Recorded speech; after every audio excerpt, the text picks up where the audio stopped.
Hello and welcome to the EV Café. Now then, a lot has happened in the world since we last opened the digital doors back in September, much of which, unfortunately, having a negative impact on our lives. Energy crisis, global supply issues, fuel crisis, and much more. But don't despair, the EV Café crew, along with its Patreons and fellow sponsors, will keep the community open to all, help one another, guide one another, get through this together without fear and with a soft yellow light beaming over us and feeling the warmth of renewable energy. Only yesterday, we did hear some positive news. It might not be enough, but it's something. We finally received a heating building strategy. We also heard from the UK government there'll be more money for electric vehicles and on-street charging points. What's more, it's promised to help the automotive supply chain move to electric. And don't forget that in less than 2 weeks, it's COP26, where our world leaders will come together to inspire change because we can't keep going on like this. Let's make it a better place. We can do this. Amen. But we ask you as our amazing audience and EV Caféers to get those questions in the mailroom by clicking the Q&A tab below. Ask our audience, ask our guests, ask us questions whilst you get a chance, but also get involved with the discussion. Help each other, raise your virtual hand if you want to come off mute. We have some superstar guests on today, and they will take us through everything from vehicles to energy, charging and data. We will talk about how we can help one another switch to electric. So what's exactly on the menu today? We will hear from the EV Café crew, especially about our new partnership with the AA, and Dean Hedger will tell us what it means to be part of the EV Café. The lovely Sarah Sloman will deliver our regular news round, a lot to cover this month. Then we will hear from our first guest speaker, Andy Eastlake from Zemo Partnership, covering the vehicles, cars, vans, trucks, buses, and how Zemo have supported the people making that transition. Followed by a regular of the EV Café, Kate, from a partner of ours, myenergi. We will get an update on their latest innovation, including what is to come with their co-charger project. More from Joel on that later. Last but by no means least, Ian Richardson will join us from 360 Media, who will share data insights from the past 18 months. After the special guest, we will go live to the mailroom hosted by our very own mailboy, Mr. JC, where you as the audience will get a chance to ask questions in the Q&A tab or live on air if you prefer. So if you have questions already, then get them in there now. Best question wins an EV Café mug and winners will be decided by Mr. JC. Right, so EV Café. As most of you know, my name is Johnny Berry and I am, in my day job, I am the Head of Decarbonisation for Hitachi Capital Vehicle Solutions, and I'm the moderator, Chief Barista of the Cafe today, and I'm joined, as always, by the rest of the gang. They are the EV Café. Let's speak with them. So in the usual order, let's begin with Mr. JC. Hello. Oh. Hello, darlings. I'm John Curtis, and I am the Head of Communications for Charge Place Scotland. I'm also a bit of a kind of conference host, chair, and all that sort of thing, all around sustainability. I love electric vehicles, been in the business for about 10 years, and I'm just blessed to be here. So, love you all. Sarah? Hi, everyone. 100 years, John, you've been doing this, haven't you? Probably. Just feels that way.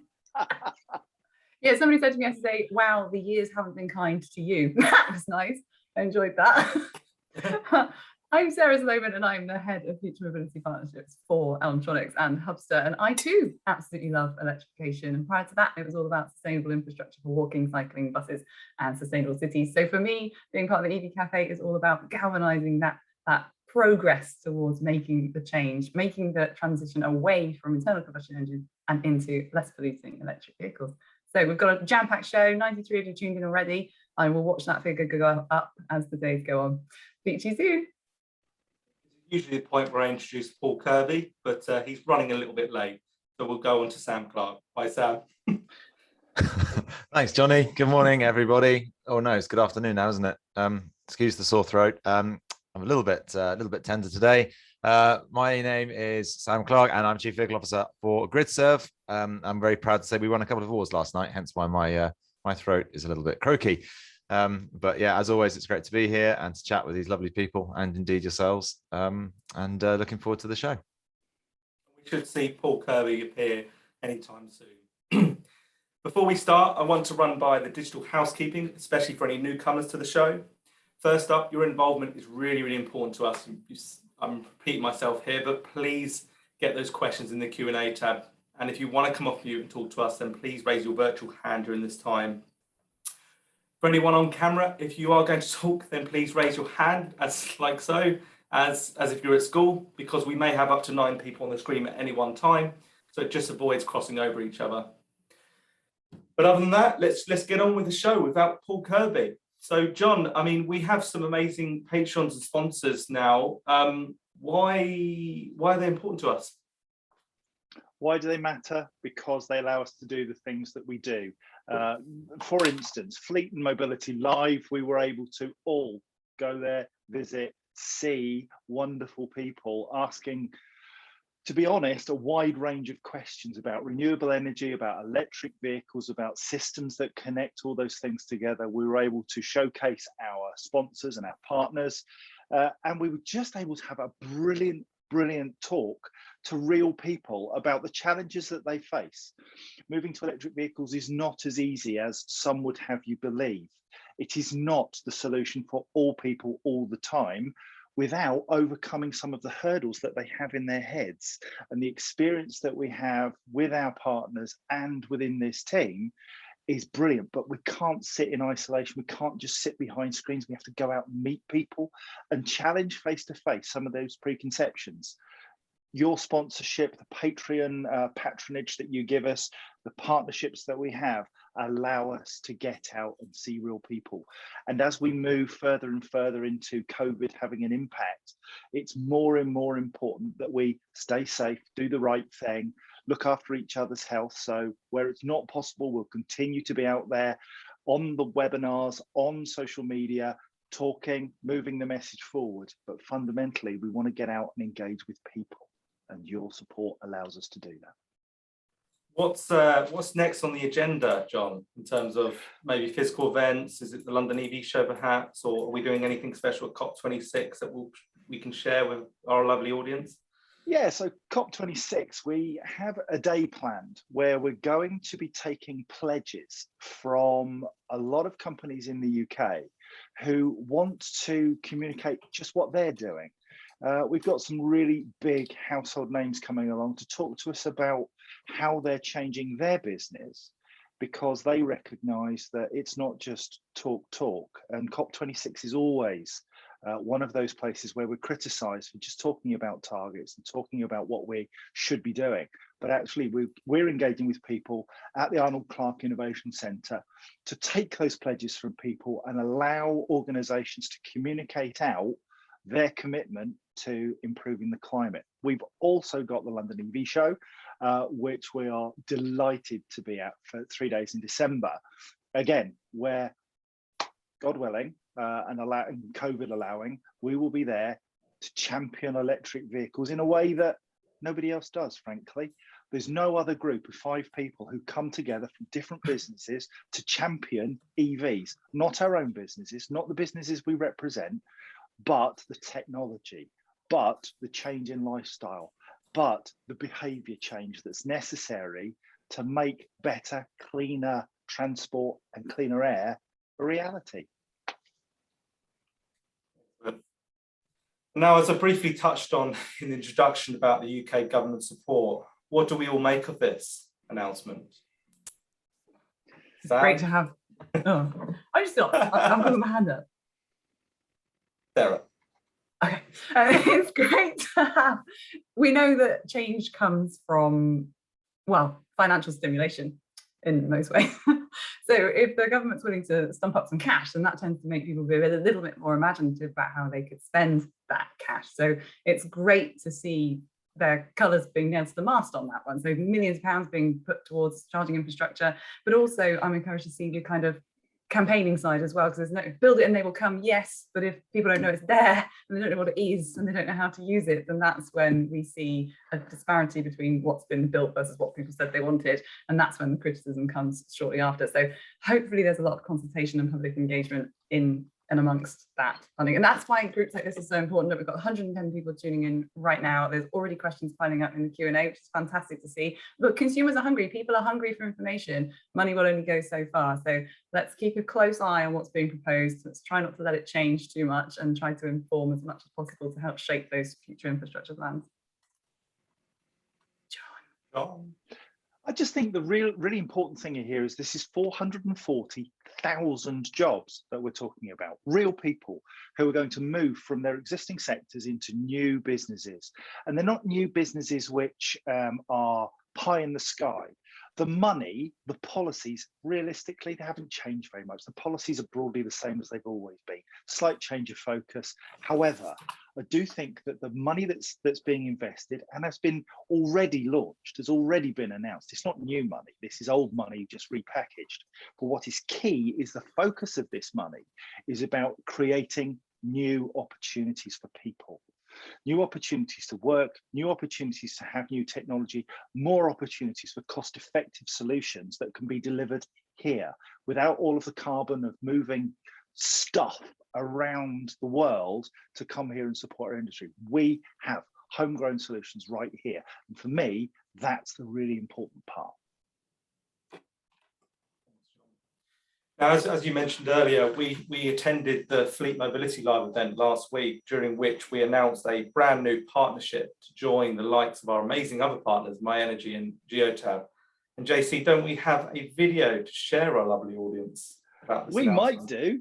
Let's see how this goes.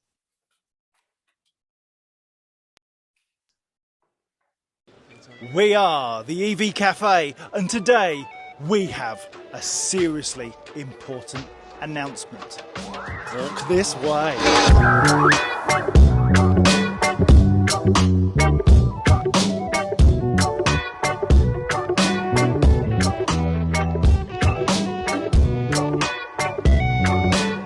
As you can probably tell, we are all really excited to announce that the AA are our new partner sponsor. We're delighted to be a partner of the EV Café.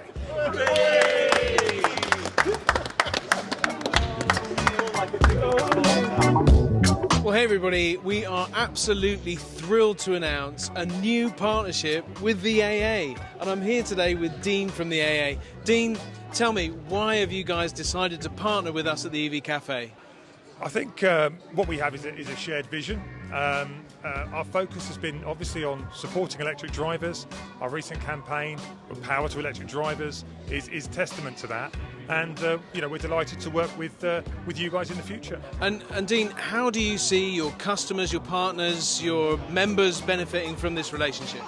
I think that we've got a really exciting 12 months ahead. Obviously, we've had discussions before this partnership and the things that we want to do and reach out to everybody. And with your shared knowledge and thought leadership, we're really looking forward to developing that. We are really excited about the partnership with the AA.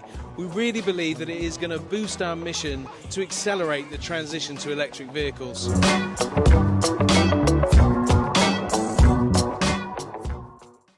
Yay! Sarah, I don't know if our audience can actually see you dancing then. I think only us we can see that. But yeah, Sarah was dancing.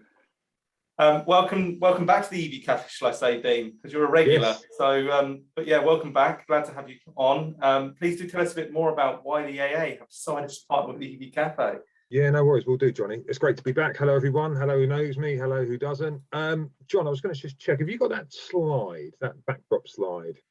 Yeah, now I'm actually sharing it as we speak. So there's clearly a technical. Allow me to. Right. You keep talking, mate. Keep talking. I'll keep talking, shall I? So imagine you can see a fantastic set of photographs from a recent show, and I will continue. So look, stop press.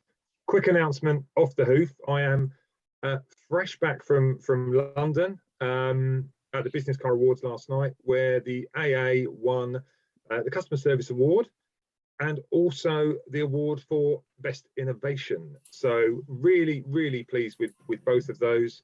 The innovation was for our freewheeling hub, which I'm sure lots of you have heard about before.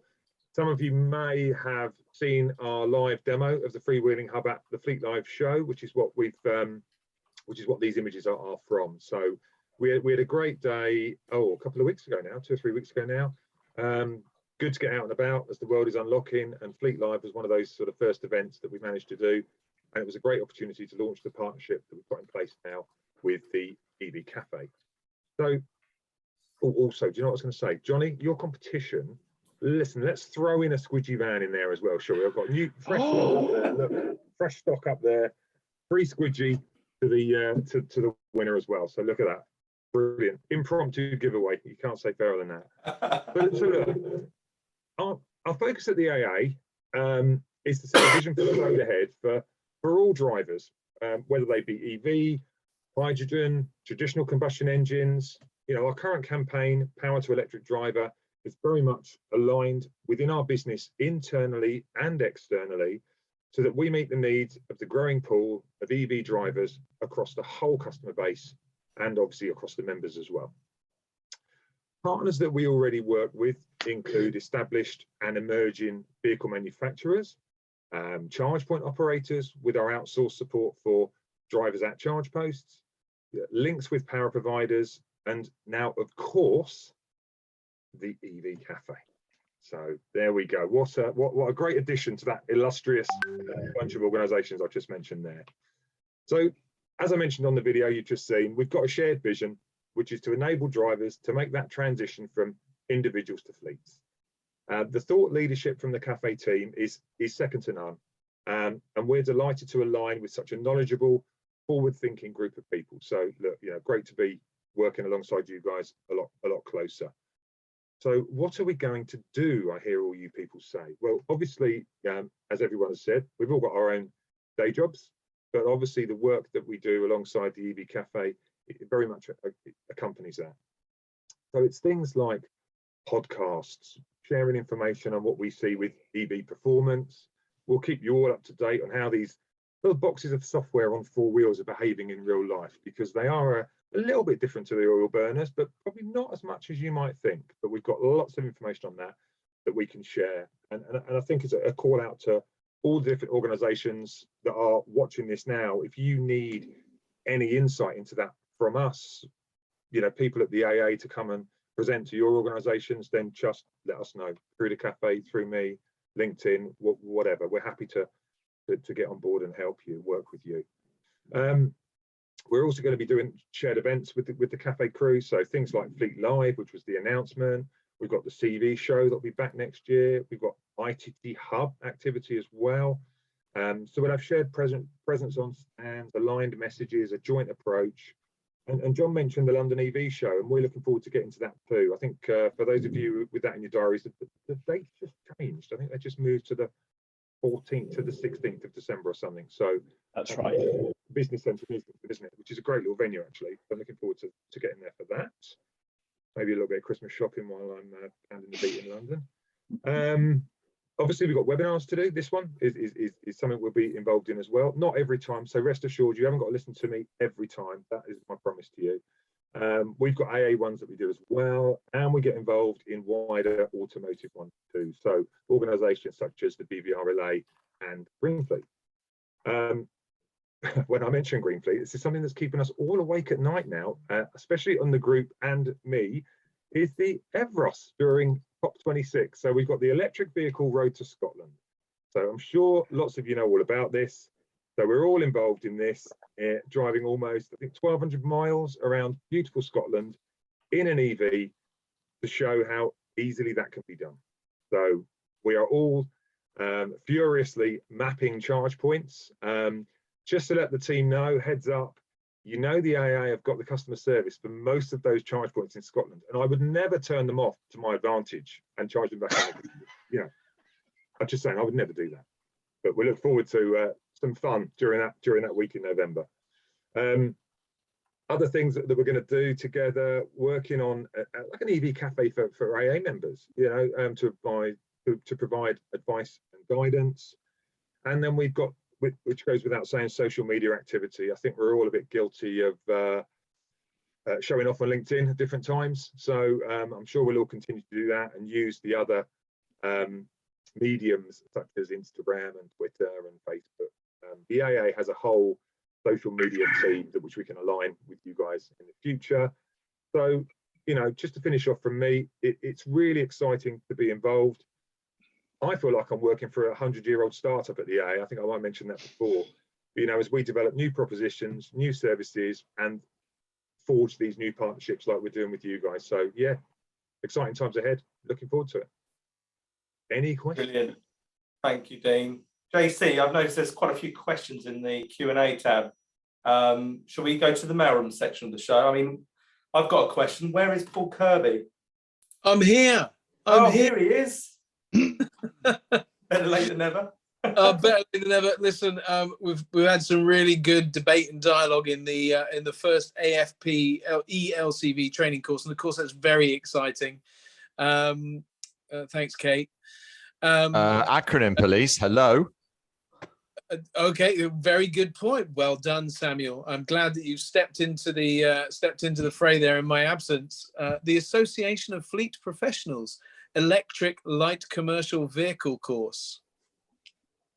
Very good. Given you are a pioneer in the ELCV sector, I thought you would have just corrected me anyway. Yeah, well, I wanted to test you. You're always testing, Sam. Thank you. Thank you. Anyway, you should have given your award back last night. But anyway, we'll. Somebody suggested on the basis of your suit, you should give it back. Listen, EV Café isn't about talking about the colour of my tux, okay? Let's. Anyway, sorry, Dean. I want to know any how are you questions going to help me get around a van? Get a van around Scotland? Sorry, Paul, say that Electric again. van. How can we help you get a van around Scotland? Yeah, electric van. Yeah, is that what are you driving for Evros? You in a Maxus? Yeah, I'm in the Maxus for Evros. Well, I applaud you for your bravery. I think yes. we all are, aren't we, Paul? I think we're all driving the van at some point, aren't we? Well, you get to do it for a day. You're doing it for 5 days. I'm doing it for 5 days. Oh, yeah. Oh. It looks like there's enough of a network up there for all of us. I think there's about 20 vehicles in all, isn't there? So yeah, let's hope it's a staggered start and none of that cannonball run I'd just like to nonsense. see anybody try and overtake me. Just to get it into perspective, there's 2,100 public charging points in Scotland. I think you'll be all right. Brilliant. Dean, please do stay on the show, Dean, to help with the discussion throughout. But it's now time for us to hear the news and go to live to Sarah in the studio. I didn't for miss it. News update. Oh my goodness me. Hello, I am Sarah Sloman and welcome to the EV Café News. It's lunchtime, pay attention. With COP26 starting in 2 weeks' time, it was announced by friends at Transport and Energy, hi Alec, that the two Scottish social enterprises Fuel Change and major car retailer Arnold Clark, our friends, have joined forces as part of their joint efforts to tackle climate change. The partnership will see Fuel Change taking over part of the new Arnold Clark Innovation Centre in Glasgow, the only dedicated alternative fuel car education centre in Scotland. Fuel Change is aimed at young people to create a carbon neutral future. It will have the opportunity to use Innovation Centre for challenging it. It will have the opportunity to use the Innovation Centre for its challenge showcases, which sees teams of young people aged between 16 and 24 working together to come up with fresh and new ideas to tackle today's environmental issues, including the Big Tons Challenge, aimed at reducing CO2. Instavolt CEO Adrian Keane reported yesterday that Westminster is finally taking EV charging infrastructure seriously, stating it was an honour to be speaking to the Prime Minister Boris Johnson and the Secretary of State for Transport Grant Shapps at the PM's Automotive Roundtable yesterday. Together, they discussed the challenges and opportunities ahead of the 2030 petrol and diesel ban and how we might further accelerate the UK's electric vehicle revolution. This was all before heading to Solar Media's EVs Award, where Instavol won Private Sector Infrastructure Strategy of the Year Award, and a full list of winners will be shared on our EV Café LinkedIn page. But an extra congratulations to Sleepy Sam, who keeps yawning, to our very own Sam Clark of GridServe, who collected the award that GridServe won for Charging Destination of the Year and ChargePoint Network Operator of the Year. So well done to you. Staying with this week's main events, the EV World Congress took place yesterday in Bristol and is taking place today as well. It's a sold-out event with many delegates travelling from across Europe and dialing in to watch the live stream from around the world. And many topics were raised in light of the recent driver and subsequent fuel crisis and the rise in energy prices, seeing questions and eyebrows being raised at the feasibility of EV charging infrastructure to be able to cope with the rising demand. The conclusive and unanimous response from the panel, which included world-leading charging infrastructure Tritium, said, build it and they will come. This was supported by the newly available REV Index report. This is the report that shows that the UK has a long way to go, but it is outperforming other countries. And The Economist Impact magazine reports that the REV Index assesses 40 UK regions and sub-nations on their readiness for EVs and compares the UK's scores with those leading EV markets, including China and European countries. And the findings show the progress has been made and highlight the key priorities to accelerate the next stage of the EV transition. So there we have it: communication, collaboration, education, and the opportunity to share learning across borders and oceans that can get us to a place where the UK's charging infrastructure is recognised on an international stage, not just one at Bristol Harbour Hotel with 200 merry delegates, a lot of whom are tuning in right now. But Paul, EV Essentials, #Vangeek, with COP26 around the corner, has the UK government policy gone far enough? Well, thank you, Sarah. Of course, I'm fully prepared to answer that question. Sorry, and I think absolutely the government are making the right moves. Now, listen, we all know that they could do a bit more, but I think the changing focus that has been signalled on the horizon to deal with things like on-street parking, charging, and things like that are answering some of the questions that are coming back from the commercial vehicle sector of the fleet. And I do think that is an area the government should focus on for the near future. So thank you, Sarah. And why is that, Paul? Is that because you've got a vested interest in vans, or is that because they're the biggest emitters? What's your driver for moving grant support and funding into that area? So John, it's a great question. Yes, I do have a vested interest. Of course I do. I'm very keen to promote vans, but not just because they're a big square box that happen to be very lovely and sexy. It's really genuinely about that vans and trucks emit about 40% of the total emissions of greenhouse gas in transport. So that is vastly disproportionate to the amount of vehicles that are on the road. So by solving this problem, what we do is give businesses the ability to go green quickly, improve air quality locally, and deliver dramatic change across the piece. Jamie Fretwell has picked up a point that I was driving at in the comments here. He says the government held an automotive roundtable yesterday to discuss EVs and failed to invite a single truck maker. So, wow. And that's damning, isn't it? When we know that we rely so heavily on logistics to move our products around this country, we know that they are heavy polluters, and an awful lot of work needs to happen very quickly. Yet the government just don't get it. Yeah, and John, it's important because Jamie makes an excellent point. Obviously being head of PR for Mercedes-Benz trucks, he's really carrying the flag in the truck sector particularly. But it's often that vans are also missed out. So the vans and trucks typically are put to one side because everybody is thinking about the Jaguar I-Pace that's going to be running the dignitaries around Scotland, or the Tesla that are now more valuable than any other automotive manufacturer, and all of these good things. But actually, it's when it's businesses that deliver value through commercial vehicles, and those vehicles are driving revenue, not just driving people, keeping the businesses afloat. And not enough has been done, not enough in any way. Charging infrastructure is not fit for purpose for vans or trucks. the speed of charging, the technology is just not quite there yet. It's improving all the time, and we've got to be positive about it. But the government needs to shift the focus away from the car sector and massive benefit in kind perks through to directly focused on charging and vehicles for the truck and van sector. Sarah. So if Adrian Keane gets to go to a round table, why can't we get our very own Paul Kirby in front of the PM to talk about this? Well, me and Boris go back a long way. Like that. That's me. We're both scruffy individuals. No. A bit more hair than you, Paul.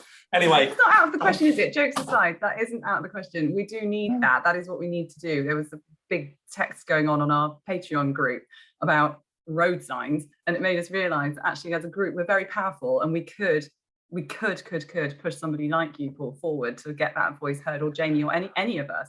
That's the whole point of this group. Yeah. It'll be interesting when we get to the Zemo presentation, because I think we'll pick up an awful lot of this then. The different modes, different vehicle types need to be supported, are being supported, but this, as you say, Paul, always more we can do. But it's interesting, Neil makes a point to say not to switch away from Neil Durner, that is in the chat. He made don't switch away from cars. But the question has to be asked, one, has that critical mass been reached in the car sector? And arguably, when they're now outselling diesel vehicles, you could argue that it has. And also, is price parity almost there for once you've had a vehicle for a 12 months period, is it the same cost as it would have been for an ICE vehicle? I would argue in many cases it is. So the car piece has been sorted. £2,500 doesn't make the biggest change in the world. The charging grant has already been changed. I know you guys have talked about that. So, I think it is time to put money to accelerate the areas that have not gained any traction so far. So I would say, sorry, Neil, to move away from cars and put the money in vans and trucks. Thank you, Paul. Sorry, are we doing a Q&A?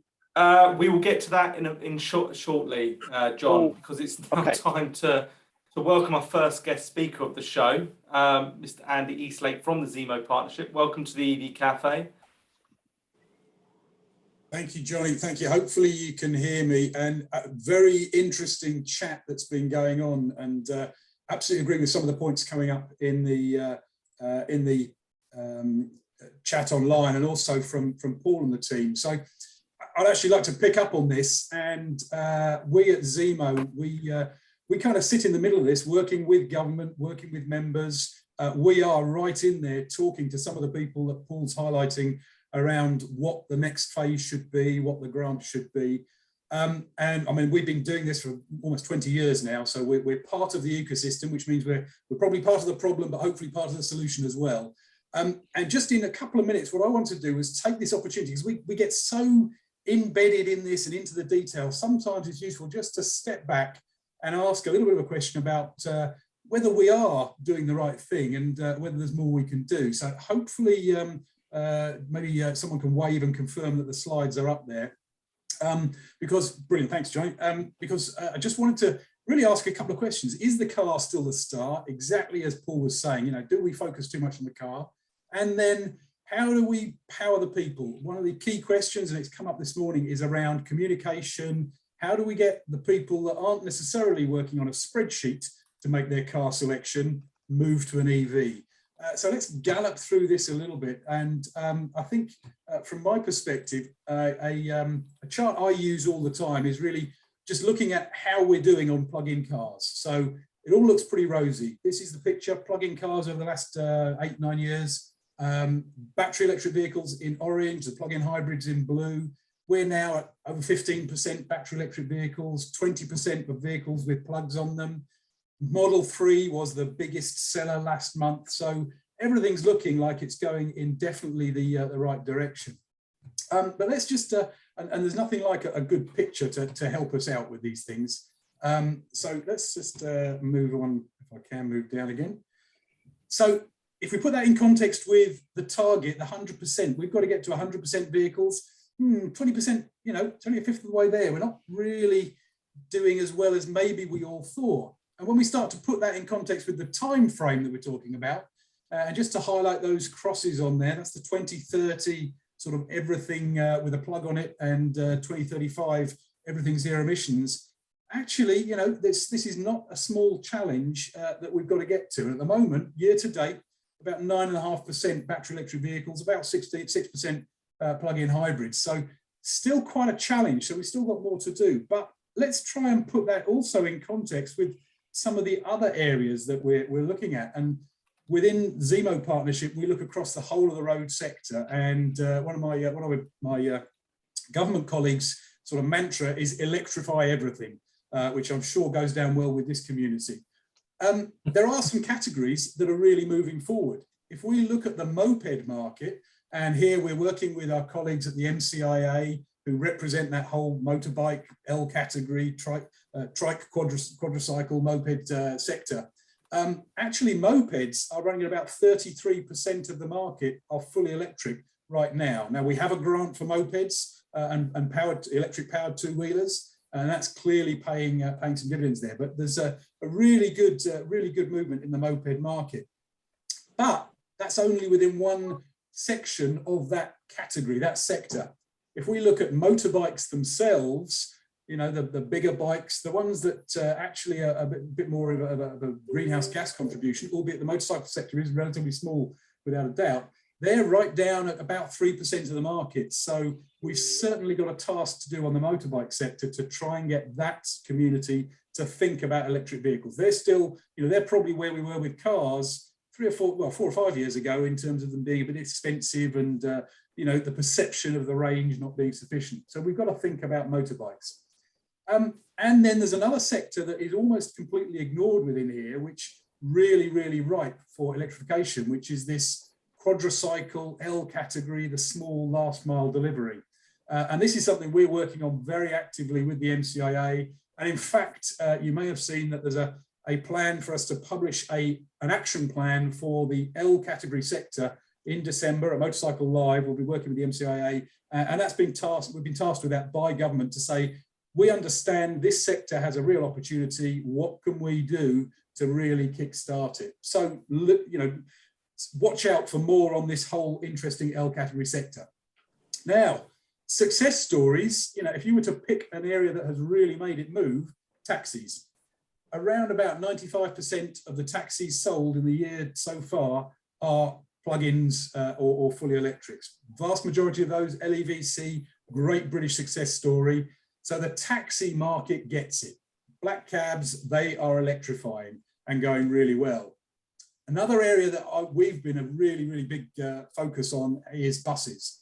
And around about 60% of the buses that have gone on the road in the last year or so have been zero emissions. Mostly fully electric, but there's quite a bit of hydrogen coming into that now, and that's taking off a little bit further. And that's something, you know, we regard zero emissions, you know, electric vehicles, hydrogen, or indeed battery, or indeed catenary. They're all electric vehicles with a different energy source on board. So that's something that I think is a great success story in the bus sector.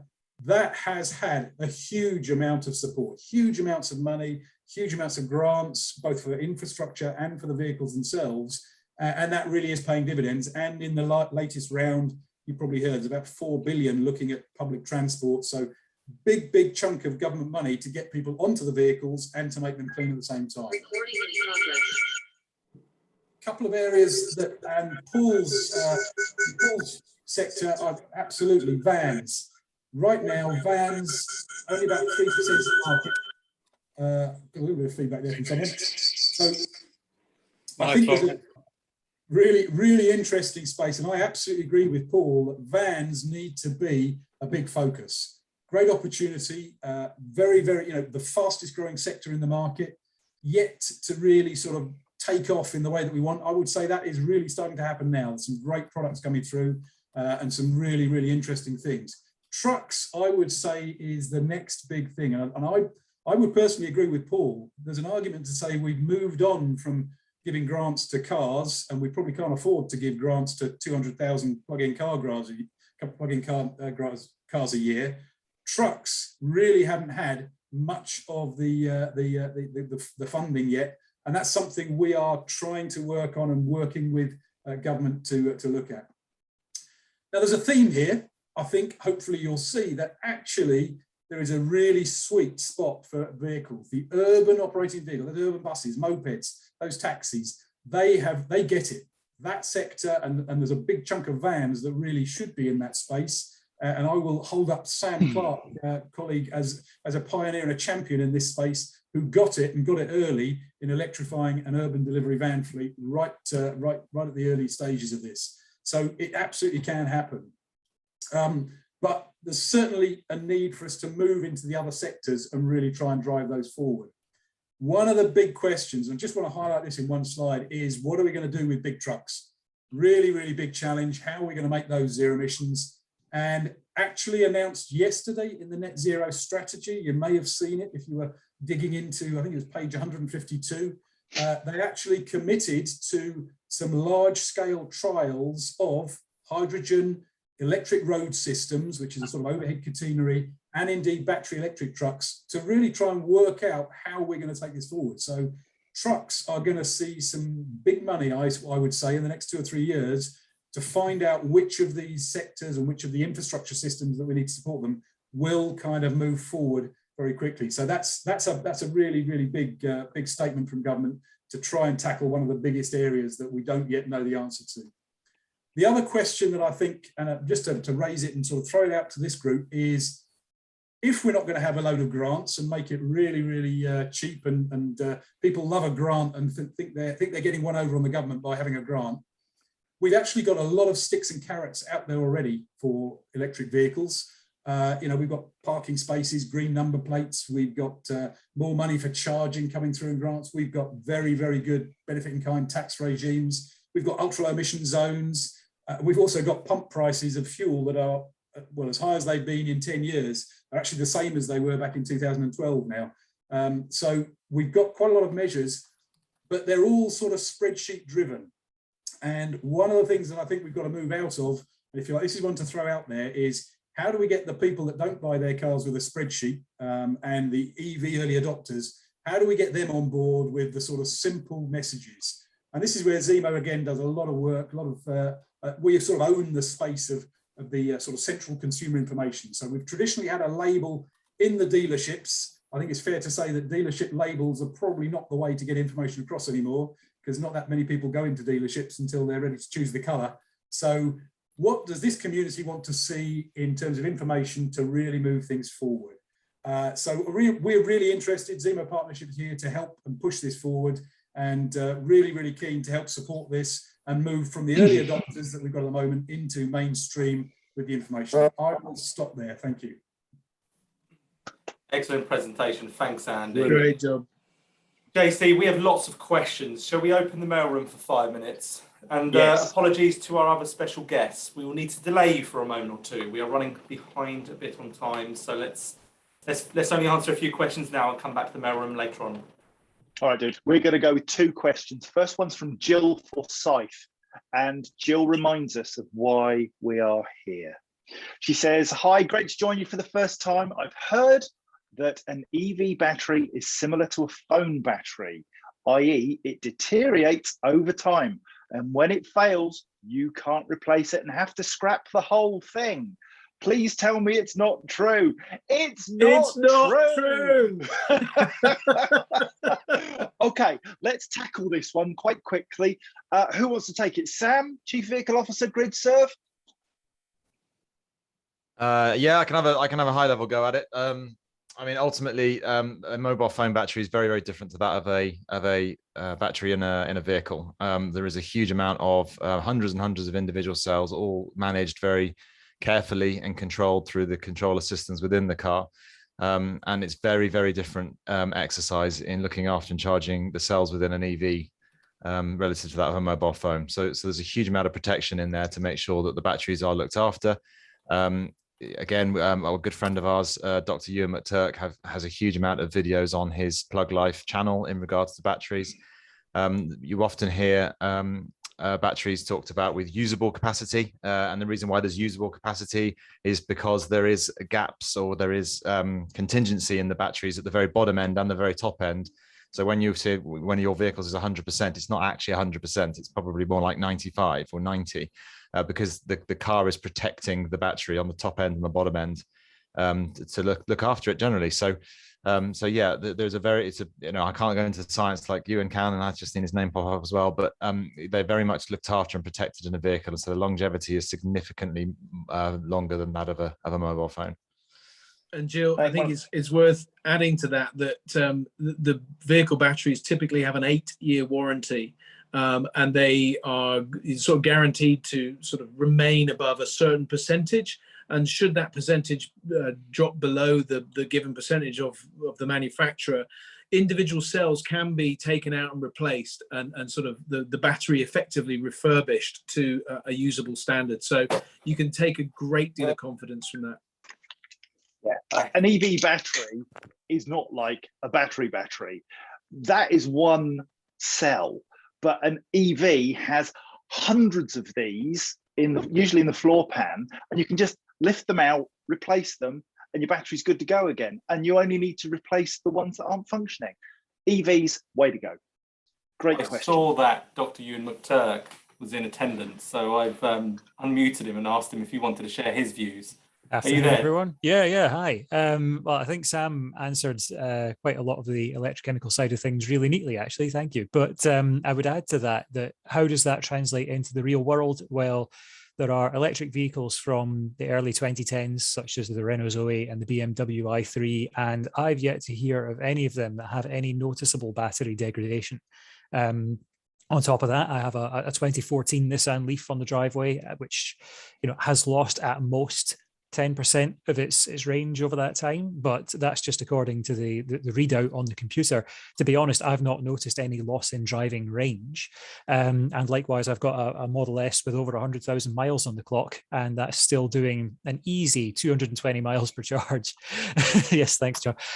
No, but so genuinely, these are lasting so long. It's so much longer than people thought that they would back in the early 2010s. And on top of that, whilst smartphones and consumer electronics that have batteries that live fast and die young have not really had that much development in their battery chemistry, what we've seen with electric vehicle batteries is that they have managed to improve not just the ethics, there's less cobalt example, there's more range available, but also they've managed to improve the rate of degradation. So it's even less. And we're looking at batteries from any electric vehicle made today, probably lasting as long as the chassis. Thanks. And you can swap them out and upgrade them and the stuff when it comes to it. There's Nissan Leafs that have already been upgraded to bigger batteries and things just because the owners wanted it. So yeah, that's not a concern. And recycle the batteries that come out as well and reuse them. God, yeah, there's so much to talk about this, isn't it? Yeah, honestly, because EVs have been under so much more of the public spotlight when it comes to environmental issues than consumer electronics or than petrol or diesel cars, the rate of progress with them has been outstanding. And we're only still in the early days, but we've made so much progress. And, we've already got this circular economy, the ethics, the carbon footprint, and as I say, the recyclability of it all very much under control, and it's only getting better. We will have to have a session just on batteries. There's a lot to talk about. Thanks for sharing your real world experience on this topic, Ewan. I think it's really important to share our real world experience with battery degradation. I guess it's now time for us to move on to our next guest speaker of the show. Don't worry, we will come back to the questions a little bit later on. So I'd like to welcome Kate, Tyrrell and Joel Teague onto the EV Café. Welcome. Morning, afternoon now, isn't it? Hi. How is everyone? Are we good? Very good, Kate. Thank you. Wonderful, wonderful. Is Joel? Has he been promoted? Can we promote him, please, so that he can be on the screen with me? Yes. So we are very excited to announce a new initiative that will be launching today. It will be running for the next month, and we're very excited to share it with everybody at the EV Café. So this is, top hot off the press information. Hi, Joel. Thanks for joining. Joel's had a very busy morning, by the way. He's been speaking to the Minister of Transport. Is that right? And this is after a week of being involved with the press and speaking to the BBC and such like. So he is very busy and important, and I'm grateful you could give me 10 minutes. I love it. So we were in talks a couple of months ago, and we were saying, you know, how rubbish it's been for everyone over the last 18 months. Everybody's had a really tough time. And out of that, actually, we have seen a lot of local community real life heroes and community projects that have quite literally saved lives for some people, you know, whether that's a case of extreme loneliness and the elderly having a place to go and meet and have a cup of coffee and a biscuit of a morning, or like a community nurse running pharmacy medications out to people who have been shielding. There's been a lot of heroes that have come up as a result of the pandemic. And again, recently with the fuel shortage, you know, I myself put myself out there on my Facebook to my family and friends to say, I've got an electric car, I'm not suffering from fuel shortage. I can help people if they need anything to be done. And I had to run my niece and nephew to their dad's house, which was the only time I was asked to do something, which is great. But, you know, we were in a very privileged position a couple of weekends ago.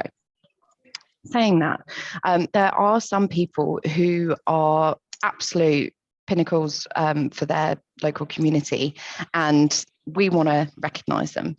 So basically, what we are announcing today is myenergi will be offering 10 state-of-the-art Zappi chargers to local community heroes and projects in partnership with CoCharger, and the nominations should now be open. I'm going to pop the link in the comments whilst I let Joel explain how this will benefit in 2 ways. Okay, over to me then. So as you know, we're all about community charging. So, you know, it's an essential part, as the Minister now agrees. An essential part of EV infrastructure is that basically, if you can share your charger, you should share your charger, because, you know, about half of us can't charge at home. And the only way to really make that shift is to have the convenience and the dependability and the affordability of a home charger. So, you know, those of us with a charger, we're using it for what, 5 hours a week? Share it, make some money out of it. And when it comes to these sort of local heroes, generally there's 2 things that they're needing. They're needing to do something to help their community. And quite often they need funds to do these wonderful things that they do. So when you've got something like a Zappi charger, which is a wonderful thing to be given, and then you are given that to make into a community charger for your neighbours, it gives you both things. It's a lovely source of income, and it helps you to help your neighbours to stop burning that diesel, you know, stop poisoning the kids, enable people to be sustainably mobile. And it's a wonderful combination that we hope is really going to hit home and make people realise, you know what, a charger is an asset. Value it, share it, do good with it. Don't just charge your car and then lock it up again. You know, use it for what it's worth. So that's what we're trying to do. Very exciting stuff. And we're calling it Random Zaps of Kindness, which is literally Joel's first suggestion, and it's stuck and it's brilliant and we love it. So Random Zaps of Kindness launches today. Nominations will be open as of now. If you know of a local community project or someone who's an absolute hero that doesn't currently have an EV charger, and they don't have to have an electric vehicle to have this installed, okay? It is there for the community to use and share, and hopefully build an additional income for the person who will be the recipient of this. Nominations are open for a month.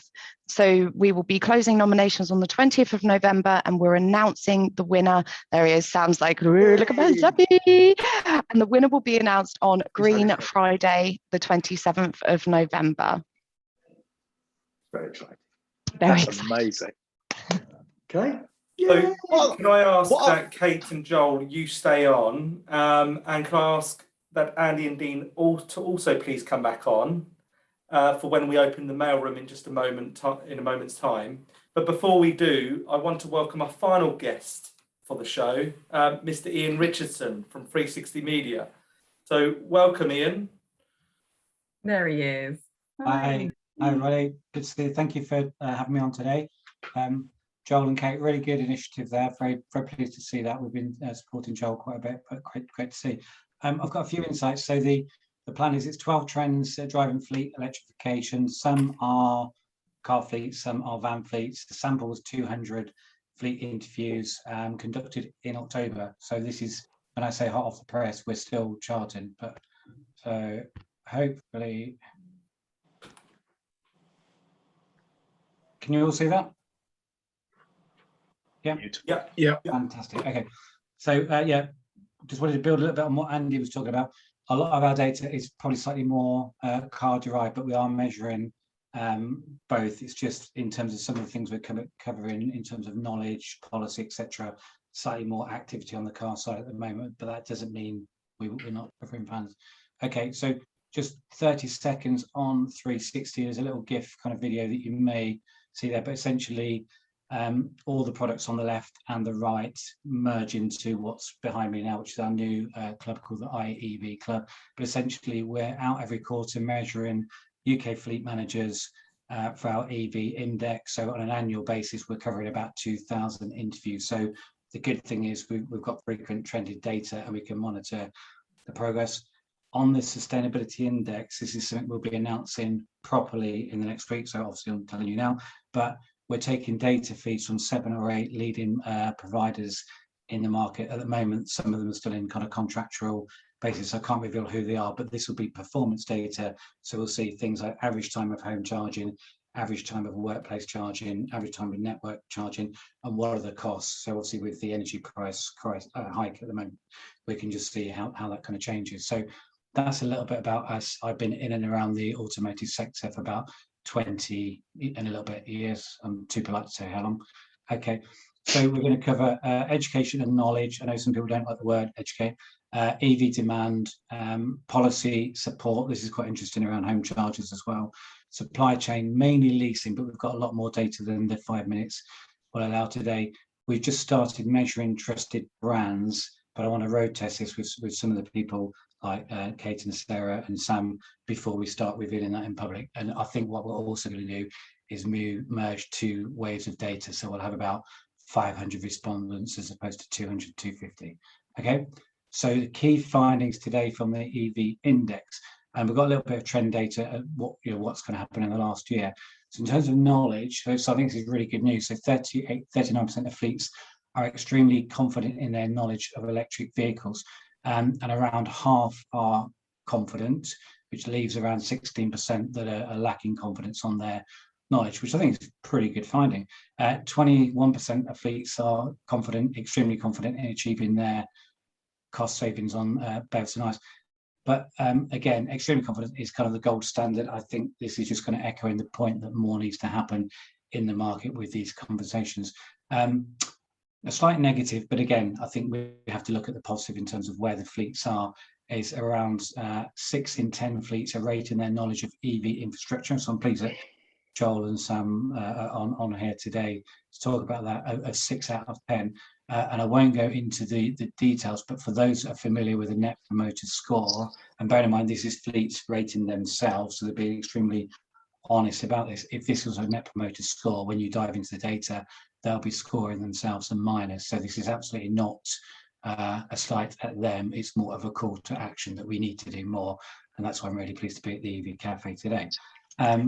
In terms of demand, so whilst there's a slight lack of knowledge and confidence in certain places, that's not showing itself in terms of kind of planned orders. So 70% of fleets plan to order electric cars in 2022 and 68% are considering electric vans. Bearing in mind this study was covered in the last 2 weeks, well, obviously we've seen a hike of interest in EV searches. We've just released some data via Autotrader. We ran an interview just over a week ago with Ian Plummer, and Ian was saying that 1 EV lead every minute of the day was recorded just over a week ago, which is phenomenal. So it's at the highest level of EV inquiries that Autotrader have seen. Now, I've asked for some more data, and we'll be sharing that again shortly. So the next, I know I've been on these cafe forums before. I know some of the people are not necessarily keen on FEVs, but I think this is quite an interesting one. 43% of fleets are considering ordering FEVs. The year-on-year trend is down from 68%. So I think it's a marked improvement in terms of the confidence of electric cars and indeed vans. 71% plan to invest in workplace charge points.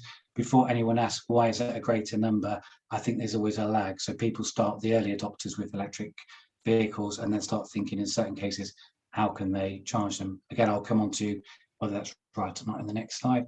In terms of policy and support, so fleets are placing these orders kind of ongoing. They've been doing it in 2021. We've got data up to 2023. 48.5% are updating their driver policy at the moment. So again, a slight lag in that. And again, if for those that are taking FEVs, they need to update their policy to have a disclaimer about the ability and frequency of charging. 66% of fleets are involved in either recommending or organising home charge installations. We don't have a trend on that data, but it's been, but we do have a trend on the next one. So just 50% of fleets are looking at the lease company to install or pay the cost of the home charge installation, i.e. they bundle it into the monthly rental lease. Last time we ran this study, it was 57%, so slightly down, but half of the fleets are kind of demanding this, so it saves admin burden and makes the driver's life much more interesting or free, shall I say. Supply chain, so over half the fleets warn that they're expecting to add or change their lease supplier as they move towards electrification. I think that's a huge stat. It's down from 67% year on year. But I think, and we've seen this with certain more innovative companies like Octopus that have set the stall out in terms of the charging, the tariff, just bundling things together. And I'm certainly hearing loud and clear from fleets that they want more support. And I think one of their biggest challenges is around payment reimbursement as well. So I'm not sure which leasing companies can help or when they can. And fleets are receptive to driver profiling tools to allow them at the start of the journey understand who can switch first and next. The next data I would just take with a pinch of salt. There's 200 responses, and I believe it to be true, but it's based on their next car order. So we have asked these 200 fleets which fuel type will be your next car order, and 35% expect it to be an EV. This is doubled year on year. So last time it was around 18%.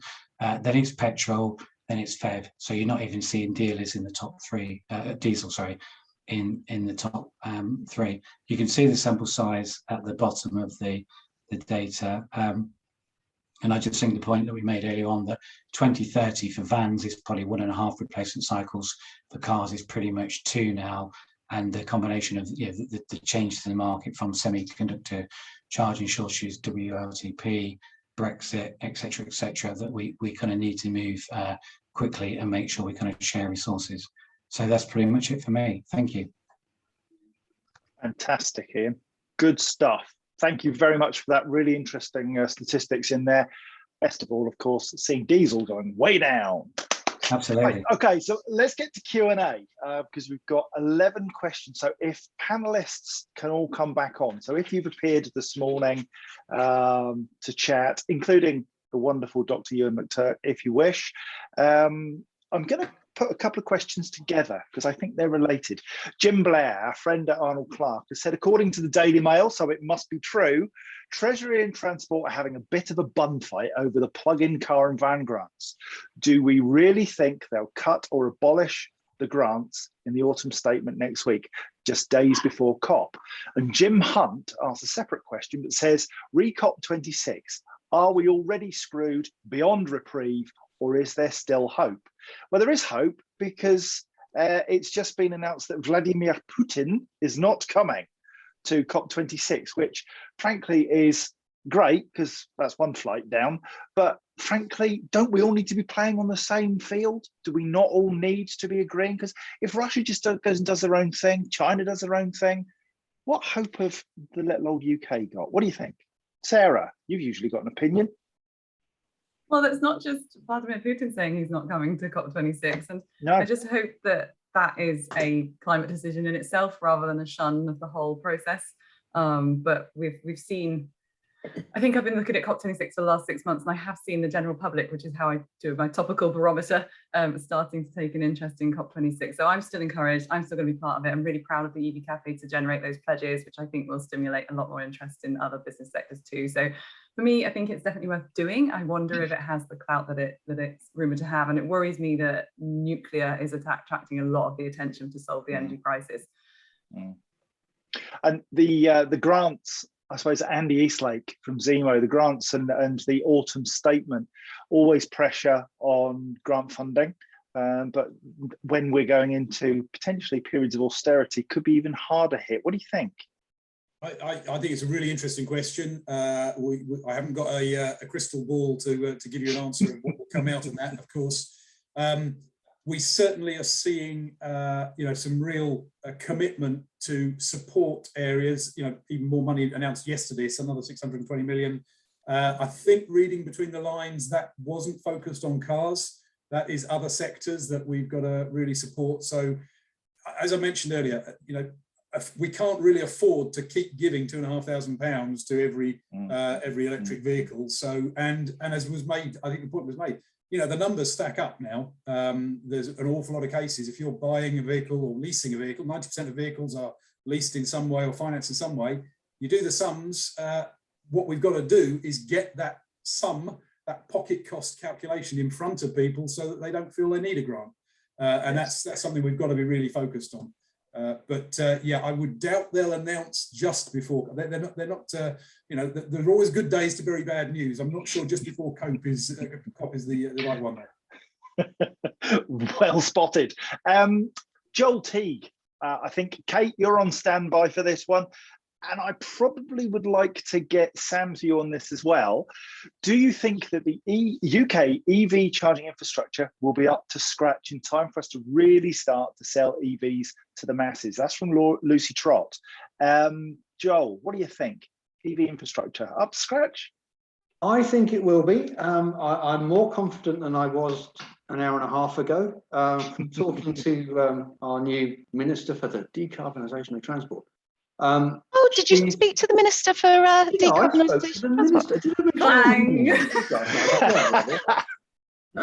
No, actually, she's in listening mode. Talk to her about trucks. And she realises that, we've got 500,000 chargers in this country. And although we're going to need to keep building the public ones as fast as we possibly can, sharing the ones we've got that are sat there for all but 5 hours a week, we're doing that. We only need, 1 in 20 to be shared. So as long as we pick up and use the kit that we've already got, which, let's face it, has got a live-in on-site maintenance and customer services engineer to make sure your booking is honoured and the thing's working. So as long as we recognise that as part of this patchwork, and as long as we keep encouraging curbside charging, because let's face it, we need to focus on the things that get people out of fossil fuel vehicles. And if we link all that together, yes, I think we're going to do it. The rate of change and the coordination, the collaboration in the industry, right through the piece is fantastic. And as long as we keep collaborating, if I may quote a certain learned Mr. Curtis, hold hands and run forward together. Honestly, it's working. We're going at a hell of a pace because we're collaborating. We're steering well clear of people with sharp practice, and we're getting on with it. And yes, I think we're going to be fine. I love it when people use the C word. Sarah. Yeah, just to add to that, I know I'm butting in, but it's just that there's some insight yesterday from the EV World Congress panel. There's a lot of discussion about the infrastructure needs to be segregated, lots coming up about fleet needs their own infrastructure, and the public will sort of look after itself. I see Jamie's mentioned something there about the e-truck too, and I know Ollie might still be here, but DPD are often using the one that was built for the public, and the vans they don't fit in the bays, and that's really embarrassing on the designer side. So we've just got to learn from our mistakes and make sure that infrastructure is up to scratch. Yes, quantifiable definitely, but also fit for purpose for the vehicles it was intended for. I'll make one other point, which is really important that's come up, which is the biggest barrier I've seen to this is that people are panicking because they equate fueling cars with charging cars. The sooner we get people to realise, including the Transport Select Committee, who clearly don't, that it's a mobile phone with wheels. There's a reason why the M6 hasn't got phone charging stations along it.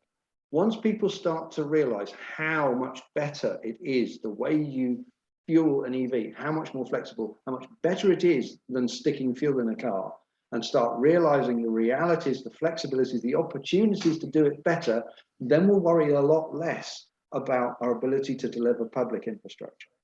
And Ollie Cron from DPD just says very quickly, fleet charging carbs. I think he's probably right. Kate, go.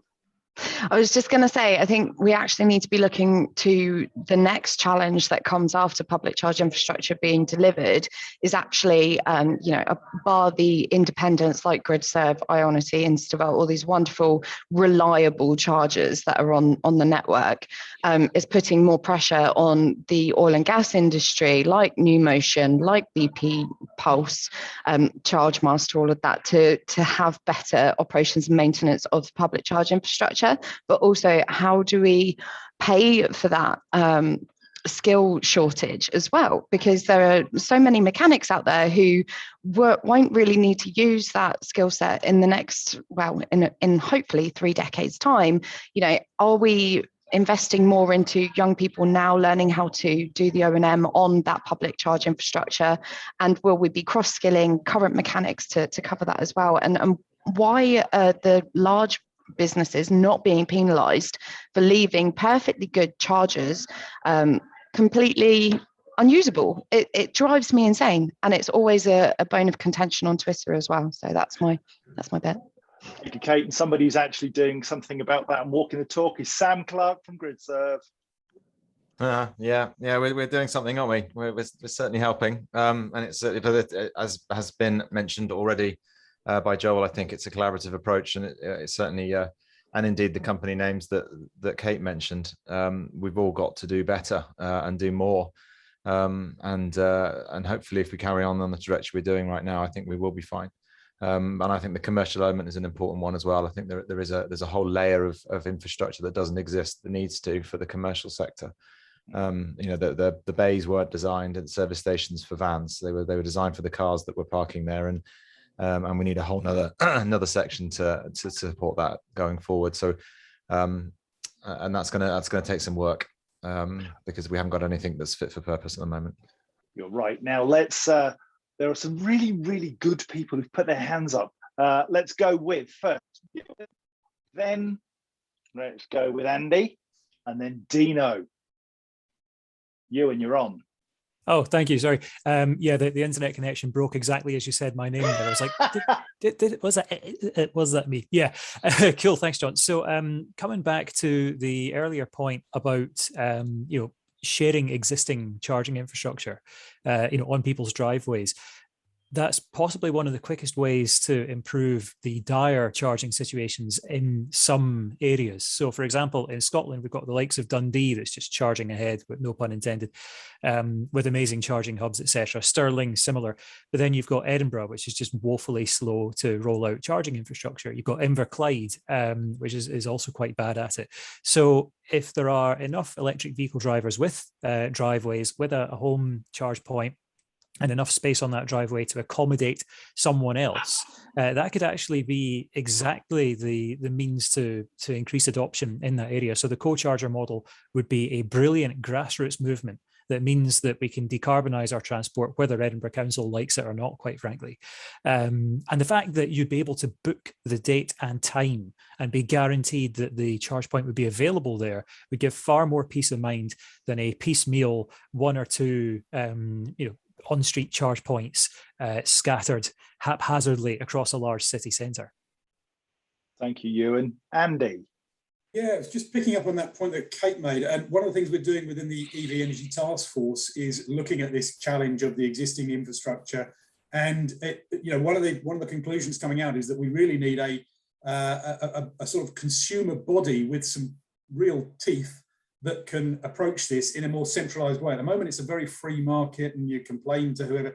So actually, we've had people like Consumers Advice involved, and I think there's a real demand here now for this to a bit like an off-gem, if you like, and again, off-gem around the table that we're talking about, to really get to grips with. But I absolutely agree, this is going to be, this is something we need to get to grips with now in terms of reassuring people arguably before it is the 50% of the market that we hope it to be in a very short period of time. Thank you, Andy. You're right. We talk about regulation so regularly on here and how we get the consumer's voice, the business's voices. You're part of that, but you're not regulation. And we need regulation, don't we, Dino? We certainly need someone to help maintain the networks, that's for sure. So the point that Kate made earlier on, are we going to retrain the mechanics? Are we going to train the young to do this?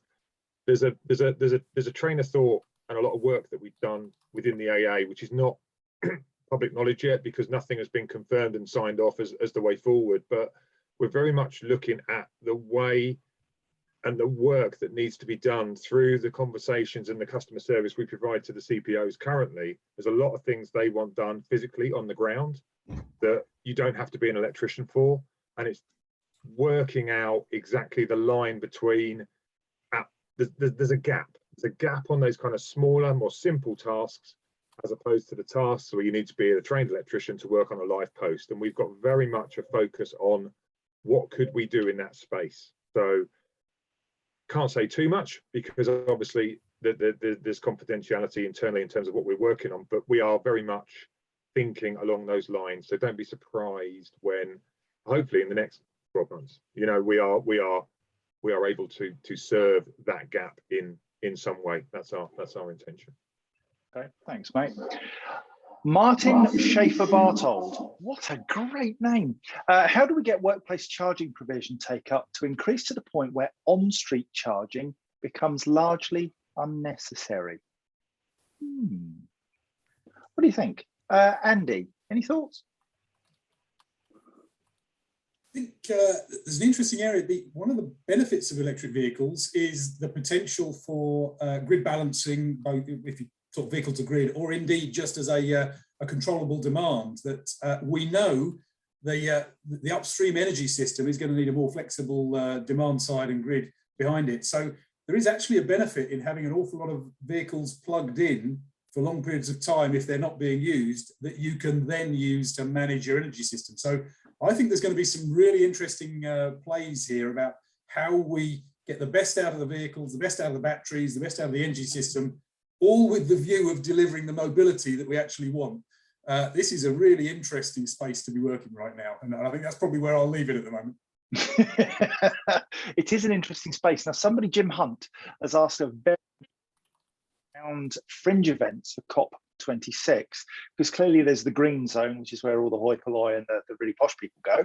But those of us who are interested in this area but don't get the special invitations, is there a central repository for fringe events that people can attend to learn some stuff and to share ideas, knowledge and expertise? Sarah? I don't think there's a central repository, excellent word, haven't used that one before, but there is a Bristol event happening, Jim, which I know is in your neck of the woods, so I'll put that link in the chat for you. That's Thursday the 4th of November. And I've certainly put COP26 Fringe into Google and search, and there are lots of different sites which are offering different perspectives on COP26 and events that are available. So there are various websites. I don't think there is a central point or repository, but nonetheless, the information is out there. Vehicle to grid. Now, I think it was Andy that mentioned vehicle to grid. Peter Danson says, is there any clarity on what needs to happen for V2G for CCS and when's it likely to be available? So technical question, and he hears about 2025 for V2G. Any insight? Got to be Ewan, surely. Go on, okay. Yeah. So CCS, the issue with CCS in comparison to CHAdeMO is that it is quite a poorly defined protocol. I describe it as like being like given the ingredients to make a cake, but not the recipe. So people have implemented it in different ways, and that's resulted in compatibility issues with some electric vehicles and some chargers in terms of feeding electricity into the car, let alone feeding it back into the charger and onto the grid. So such as the kind of designed by committee nature of CCS, it will take some time to try and resolve this to get a kind of watertight version of vehicle to grid. In terms of the exact nitty-gritty of what's required to make that happen, unfortunately, that's one area of my knowledge that's comparatively lacking, but it's something that CHAdeMO got right from day one, and really the automotive manufacturers in Europe who designed CCS should have considered straight away. I think certainly with the high electricity prices that we're seeing at the moment, combined with the still availability of cheap off-peak electricity overnight, vehicle to grid, that interest is growing quite considerably, as it is with anyone who's got, for example, solar panels, and the ability to safeguard yourself against more expensive electricity, or just reduce the pressure that your household puts on the grid at peak times. So yeah, the sooner they resolve this, the better. What is also interesting though is that we're seeing some electric vehicles, well, in theory, coming onto the market with bi-directional onboard charging. We're seeing the first kind of the first evolution of this with vehicle to load. So you've got the Honda E with its 3-pin plug on the dashboard. Likewise with the Hyundai Ioniq 5, which has a much more powerful 3-pin plug and one that you can plug in outside the vehicle. So there's already been situations where people have had a power cut at their house and they've run an extension cable out to the car to keep the fridge powered, etc. In terms of the next step of that, that's making the onboard charger bi-directional. And that means that even using quite a lot of conventional home charge points, you'd be able to just feed that electricity back into your house and into the grid that way. There were rumors that the Tesla Model 3 had subtly started shipping with it. And then in a subsequent teardown of the electronics, they found, okay, maybe not.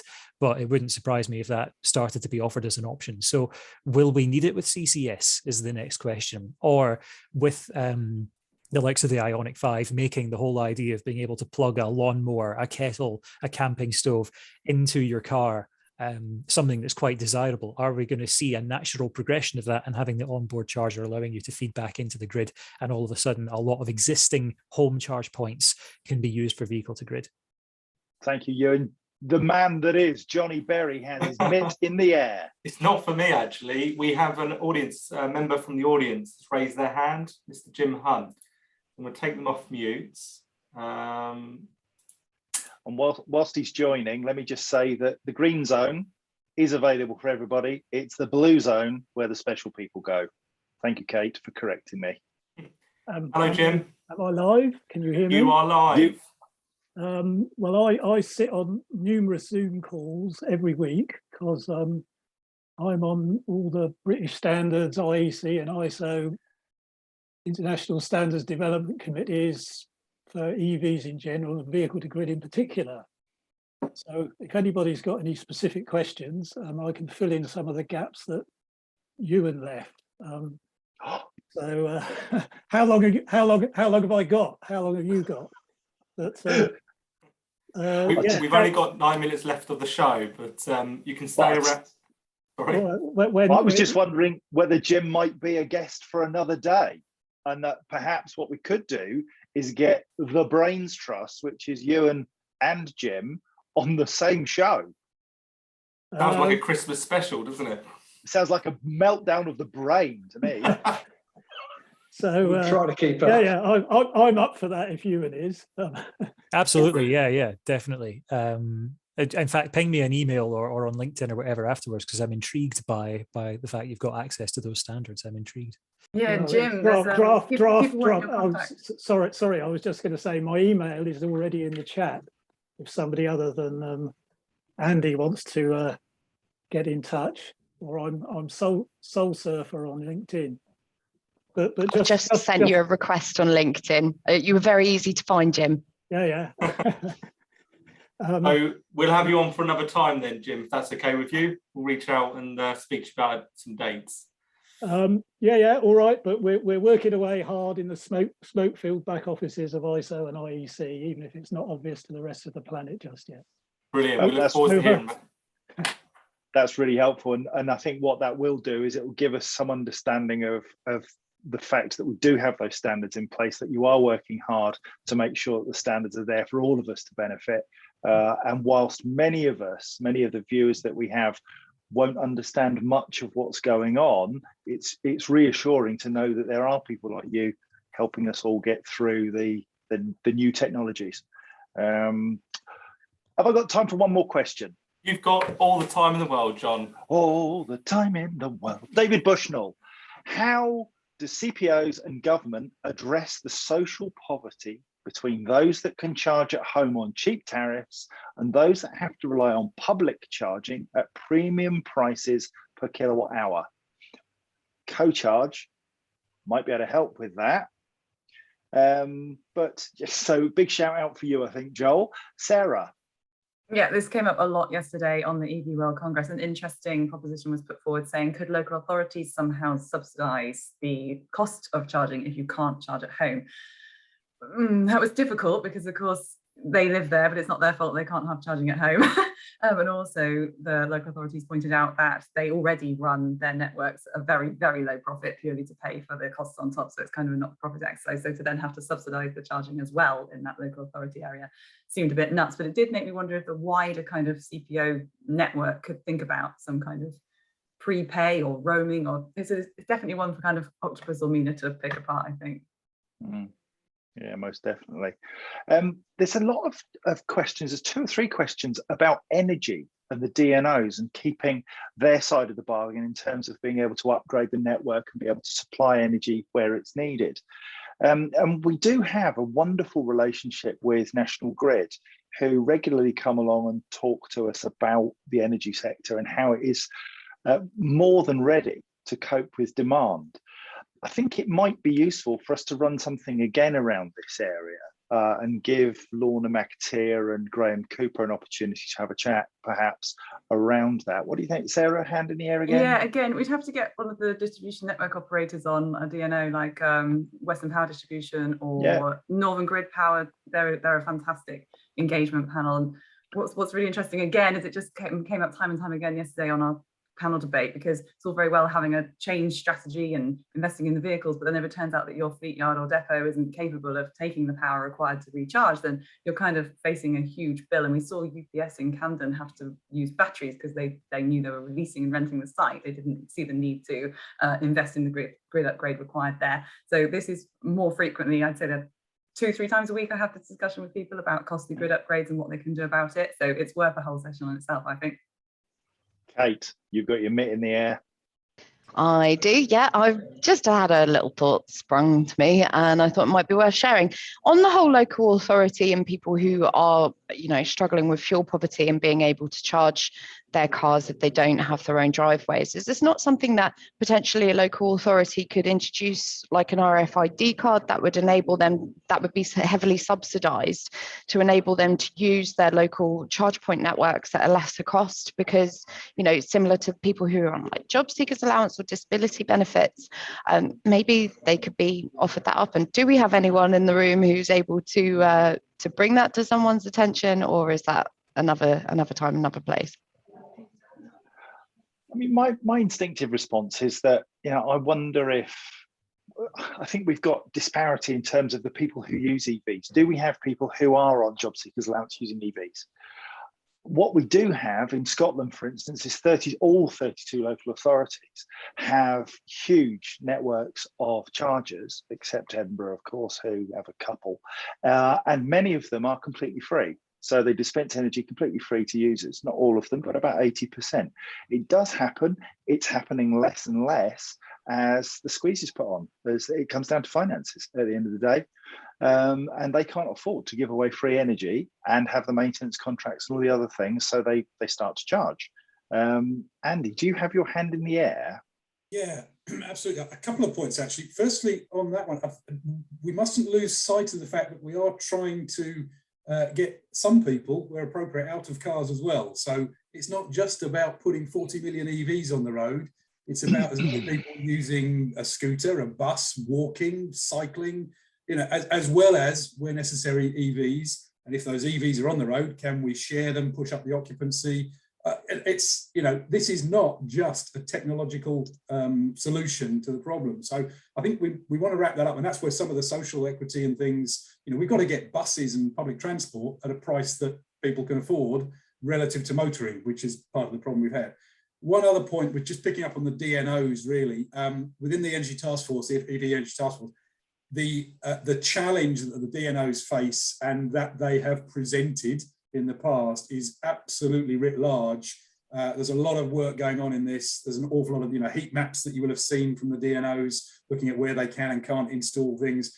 Ofgem are all over it as well in terms of speeding up the connection process. So the challenge is well voiced. Keep shouting, but there is a whole community really trying to grapple with this that we're in the middle of. So it's not being ignored, but I wouldn't say it's fixed yet either.